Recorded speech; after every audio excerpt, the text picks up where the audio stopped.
Hello, I'm here, and today we're going to look at the sobbing doll that cries. Then someone nearby dies. In 1968, a woman called Barbara Crane was at home in South Bend, Indiana. Barbara was 27 years old. She lived with her two children, 6-year-old Timothy and 3-year-old Michael. Also living with them was Barbara's mother, Lucille. And then there was Raggedy Ann. Raggedy Ann was a doll that had been passed down from Barbara's older sister when she moved out of the family home. Her face appeared more contorted than normal, and its mouth was indeed wide open, but it wasn't moving. And then they heard it. A sound like sobbing came from the doll. It sounded like someone was crying. The doll was an old one. It dated back to 1936. It had red yarn hair, a patchwork dress, and was missing an eye. There were no speakers hidden inside of it, no mechanism that could produce such realistic sounds. So where was the sound coming from? What was going on? But to young Timothy, this was the coolest doll ever.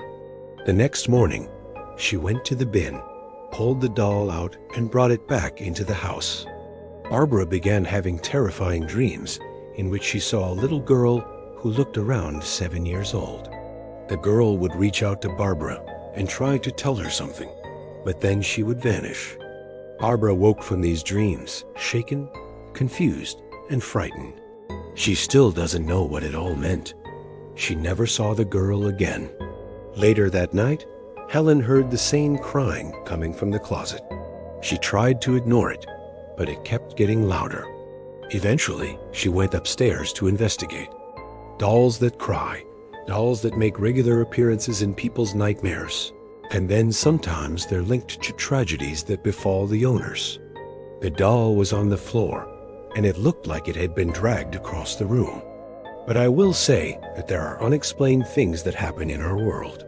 Sometimes science can't explain everything. If you enjoyed it, please hit the like button. And if you haven't done so already, what are you waiting for? Subscribe to the channel. There's a new video every single day. And I'll see you in the next one.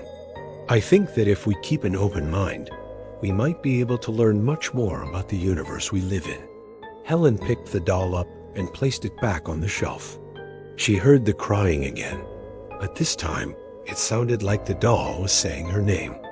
Then Helen started to shake. She had a massive epileptic fit right there in front of the doll. Helen never had seizures before this incident. Let's take a look at a few of those claims now. It was handmade and appeared to be very old.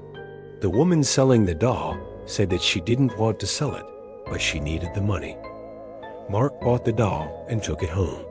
That night, he heard what sounded like a little girl crying. He knew that his kids were asleep and his wife was working late. He went to investigate the noise, but he couldn't find anything. He began to think that he was going mad. Then he remembered the doll. He took it downstairs and it stopped crying. The next day, Mark donated the doll to a local charity shop. That same day, one of the employees heard the same crying. She hadn't wanted to get rid of it, she said, but it was either that or call the priest. He turned blue in the face and fell to the ground. Do we need to be worried about our old handmade dolls?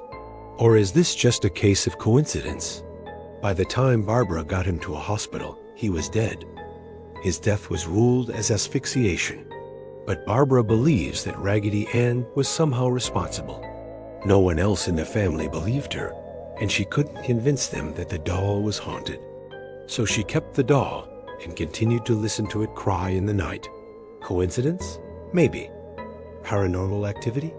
You decide. He would often be seen playing with Raggedy Ann, and he loved to make her talk. Then one day things changed. One evening, Barbara heard some commotion coming from the kids' bedroom. So she went to investigate. She found Timothy sitting on the floor, holding Raggedy Ann. She still keeps the doll in her attic, though, just in case she needs proof that ghosts are real. The doll's mouth was open, and its head was rolling. When Barbara asked what had happened, Timothy told her that he hadn't done anything. He was just trying to make Raggedy Ann talk like normal. In 1974, Helen was babysitting her neighbor's daughter. They were watching TV when Helen heard what sounded like crying. She assumed that it was the child's mother. But when she investigated, the crying was coming from inside of the little girl's room. It seemed to be coming from the closet.